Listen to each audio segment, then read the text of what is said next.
Hey there, welcome to my channel. My name is Linda. I'm so glad you can join me today. I've got a lot of fun in store for you as usual. So what are we waiting for? Let's get started. Today we'll be working on DIY Easter signs using Dollar Tree supplies. So let's get started with project number 1. For this project, I'm using this larger shaped board from Dollar Tree and this smaller one. I'm also using one of these boards you can get from Dollar Tree, and I have a little piece left from a project I did in my last video, so I'm going to use that as well. And then I'm also going to use one of these shape signs, the more flat ones, and a like wood knob. You know, I bought these at like Habitat for Humanity.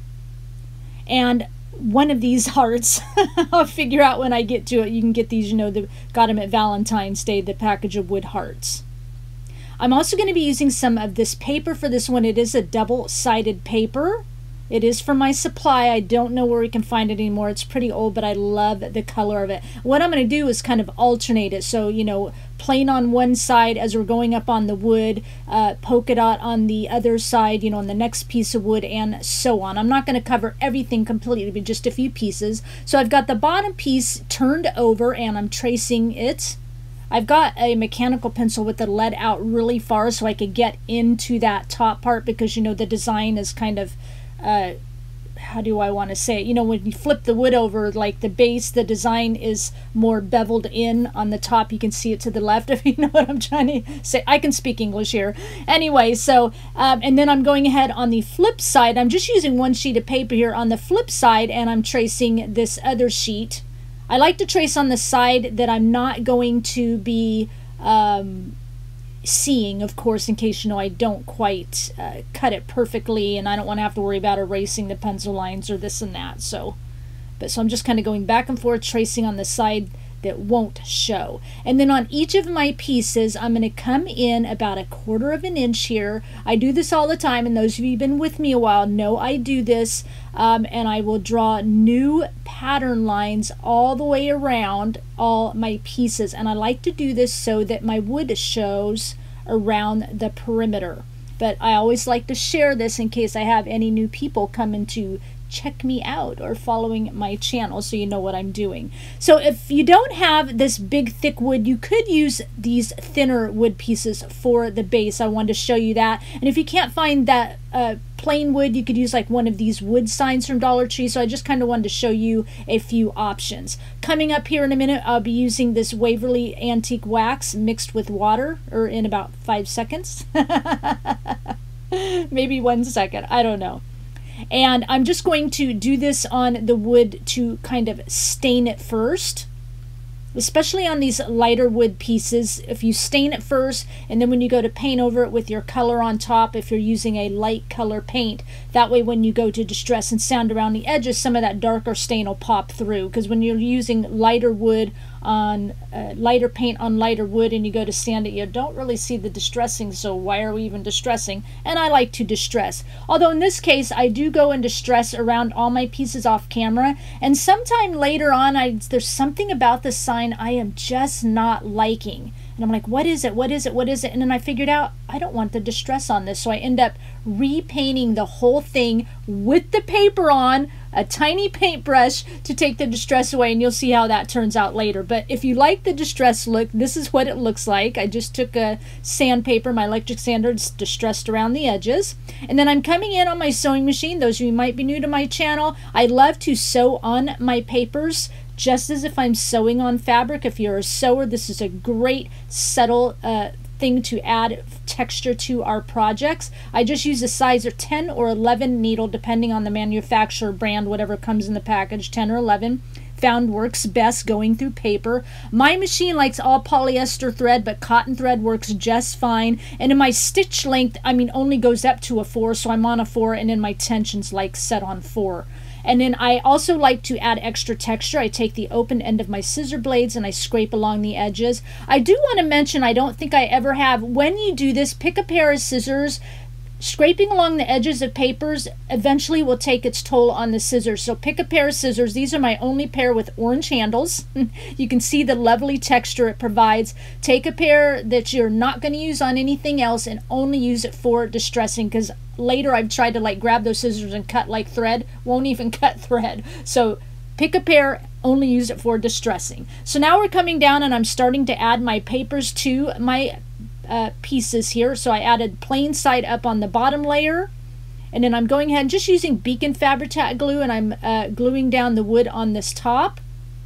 This sign will be fairly light, hold a fairly light piece, so I'm not worried about using wood glue on it. Coming in and adding some paper to my heart, although I do change that later. And you can see I've left some areas unpainted on my wood just because don't need to paint that, right? It's going to cover it up. Covering both sides of this sign here just so it looks nice and finished from the back side. This is one of my favorite shades of pink. It's kind of like a vintage rose shade. I just love it. Almost a little bit of peach tone in it. Just love it. And I especially love this side with the polka dots, kind of the distressed look. So I'm going ahead now and just kind of nailing the top piece of wood into the bottom. I didn't want to use wood glue for this because wood glue is not going to stick to the paper below, right? So I'm just kind of nailing it in and then adding that decorative piece of paper on top. Again, as you can see, I'm alternating the papers. And then I'm going to use wood or Gorilla Glue, oh my gosh, get my words straight, to glue our post on here. And the Gorilla Glue is already on there. It states to like put it on there and then let it sit about 2 minutes before you attach it to your project. And then I'm adding that smaller piece of wood on top just to kind of cap it off, give it a little bit of decoration. And then I'm going to come in with my little wood knob, and here's where I'm like, nope, I'm not liking the distressing.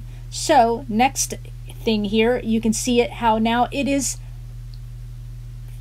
not distressed. I took a small paintbrush and I painted around all the little pieces of paper, everything, and then I decided to add a little bit of strips of paper at the top on that little short piece as well.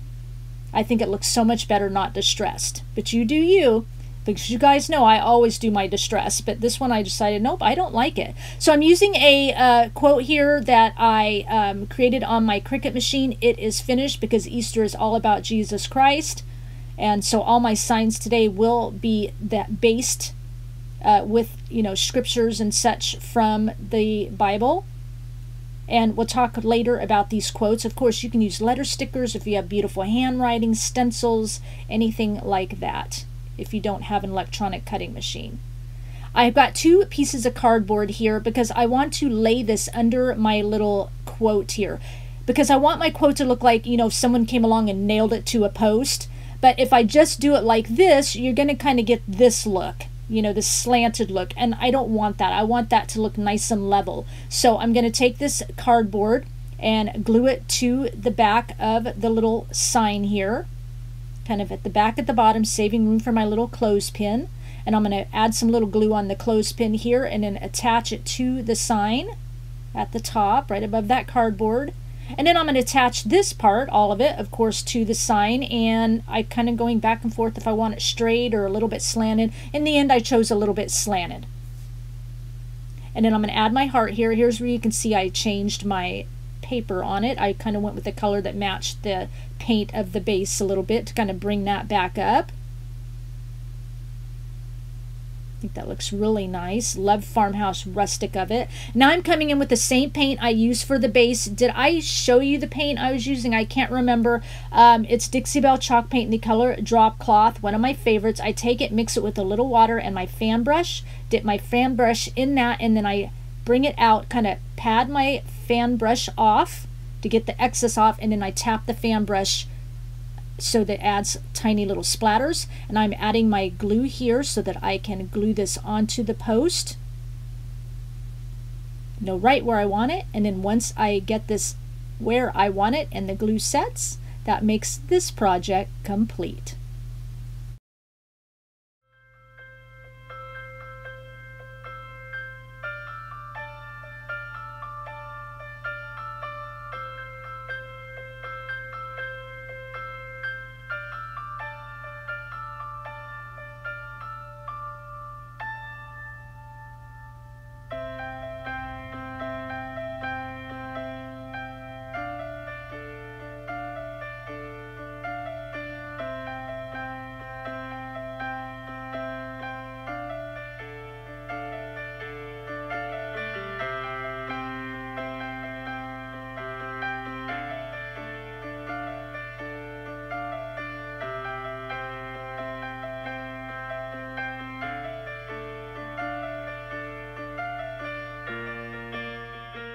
So let's move on to project number 2. This one's nice and easy, but oh so cute. One of these signs from Dollar Tree. I love it because the easel's already on the back.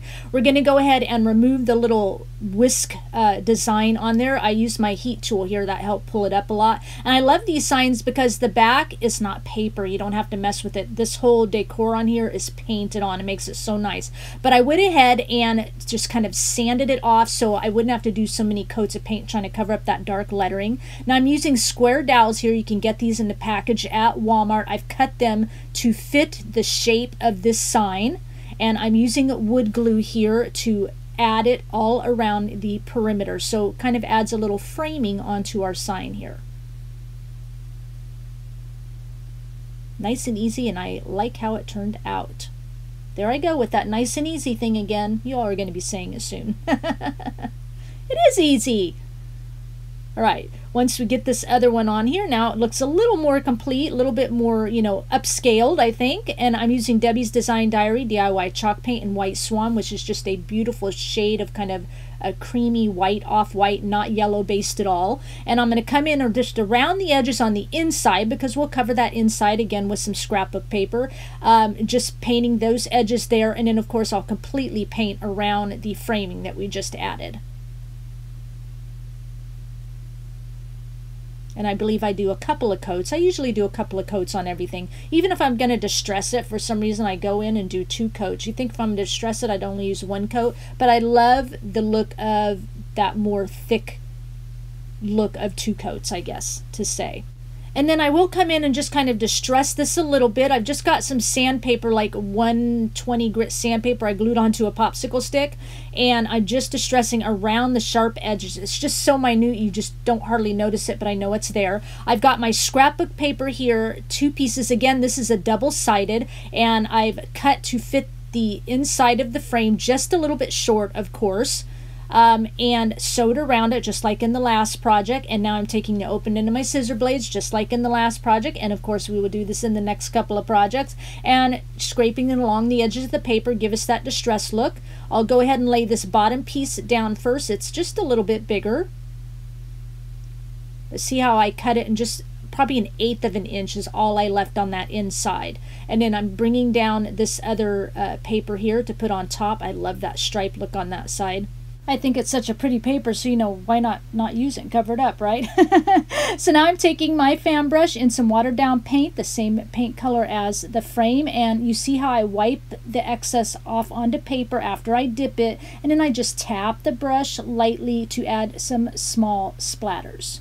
I like this method. It just gives it a real minute look, real soft, and then the splatter doesn't really get everywhere. And then here is my quote I'll be using on this one, again with my Cricut machine. Of course, you can add any quote you want with, you know, stencils or letter stickers or anything like that that you can find, rub-on words and letters, things like that. Again, we'll talk about these quotes coming up in the next projects. Get that on there and peel it off. I love how this looks. It just packs a statement, I think, in such a small decor area. But once I peel this top transfer sheet off, this project is complete.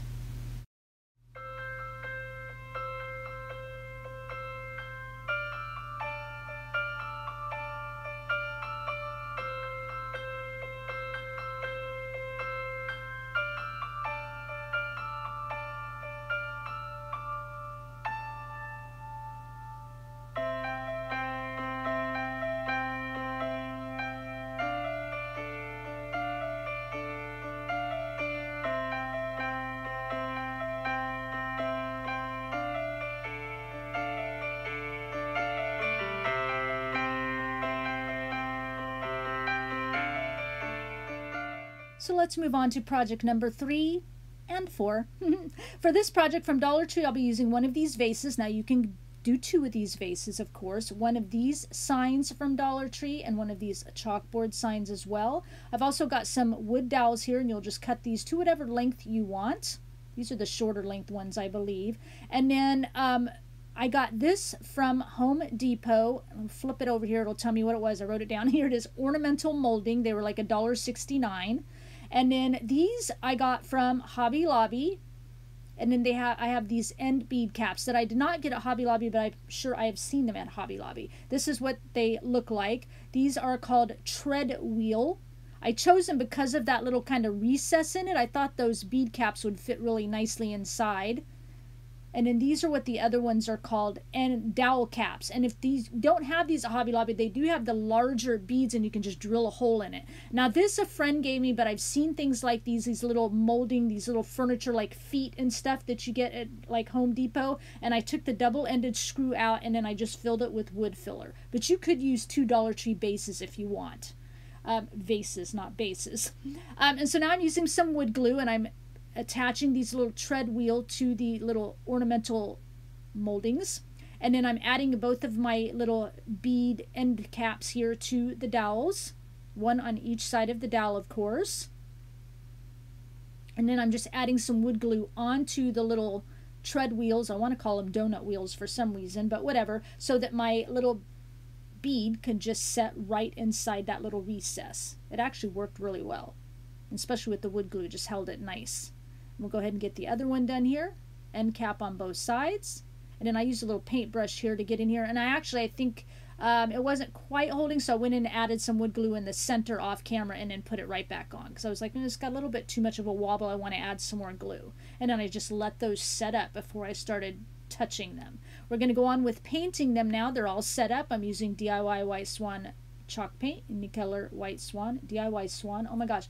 DIY white chalk paint. Oh my gosh, that's funny. Well, you know what I mean. I'm using white paint. And I'm painting everything in the color here. I want them both to look just really like white and pristine, or off-white, because the White Swan chalk paint's kind of an off-white. But just painting them all. I do 2 coats. And then you can see how this is all painted. Got this one painted. I left a little area here for gluing. I'm going to use wood glue here, or Gorilla Glue. Oh my gosh, my brain is not working. Gorilla Glue to get this onto the vase that I've already painted. And Gorilla Glue says, and I think I've said it, you leave it on about 2 minutes before you attach it together, and then I'm going to set that to the side. I've got both of these signs painted as well, front and back. Now this chalkboard sign had this little easel on, and I just, lifted that off really easy. Painted the back and around the perimeter, and we're going to come in with our scrapbook paper on both sides. And yes, I've sewn around the edges. Now on this chalkboard one, I didn't distress around the edge because I have cut it just to fit nice and tight in that recessed area, using a big doll needle here to get it to push right down into those grooves. This one I distressed around it with my scissors, just like I did in the first 2 projects with our paper. Sewn and distressed. I didn't leave any edging around this. I just trace the paper to fit right to the edge. And then I'm coming back in with some of this beautiful kind of aqua toned paper. Again, sewed around the edges, distressing around the edges with some scissors, kind of bring up that little bit of a rustic look here. We're going to go ahead and glue them on. There's that pretty stripe I love that I'm going to cover up. Really pretty, just centering that and centering this one.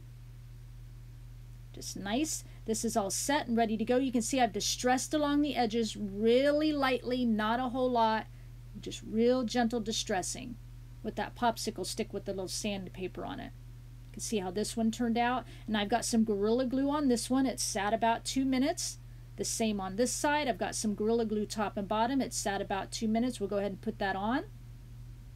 And then I'm also going to use some of these tiny little nails I have. They're like ½ inch, maybe an inch, I don't know, real tiny, that I will, once the Gorilla Glue sets a little bit, I'll go ahead and hammer those in as well.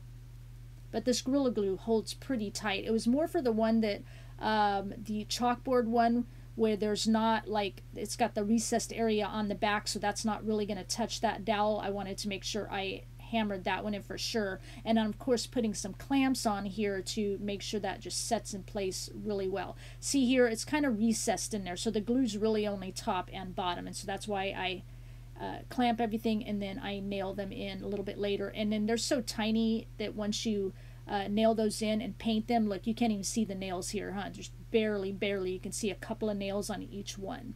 I'm going to come in again like I did the last couple of projects, doing a little splatter, wiping off the excess, fan brush, and then just tapping it on just so you get nice little soft, subtle splatters here. I'll do it on both sides.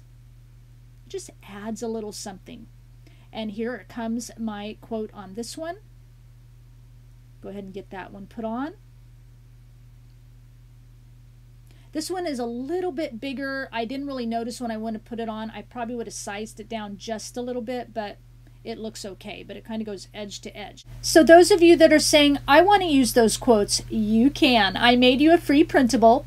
The link will be in the description box. It's on my blog. I have a blog post with that on there. And so you can go in and just print that out and print it out to whatever, onto whatever, you know, real pretty colored scrapbook paper or cardstock that you want to use for your sign, and it will look just fabulous. For those of you with a cutting machine, I can only speak how to do it with Cricut. I don't know Silhouette, but I know you can use it. SVG files still elude me, but I was able to make it into a PNG file, but that just means you have to take a little extra effort to get it cleaned up. You need to clean up the background and clean out the center of the letters, but it does work. I tried it. The only other obstacle is I only made it into one unit, so it's going to make it, you know, you have to cut all 4 of them out unless you know your you know, shapes tool, your slice tool, your duplicate tool. You can kind of go in and make them all separate, but at least I got you something. Again, that's going to be on the same blog post, link in my description box. Okay, let's move on. We're just placing this last quote onto this sign here. I think it looks fabulous. That makes both of these projects complete. And now let's take a look at it, as well as a look at how all of them look in one setting. Love how both of these came out. They just look so upscale and trendy, and I think they are just beautiful. I love how all of the signs came out. They can fit in any home decor. You can make them in any colors you want, anything like that, but I just love them, and I really hope you love them too. I hope I've given you inspiration to make them for yourselves, especially with a free printable. Leave me a comment down below and let me know which project you like best. Please give this video a thumbs up. And if you're new to my channel and you like what you saw here today, before you click off, make sure you hit that red subscribe button and notification bell so that you don't miss out on a single project from me. Before I go, I'm going to leave you with one final thought. It took Noah 150 years to build the ark, and he only heard from God once in that whole journey, at the very beginning, telling him to build the ark. Noah never gave up and continued to do what God told him to do with one conversation. For 150 years, he didn't hear from God, but he continued on.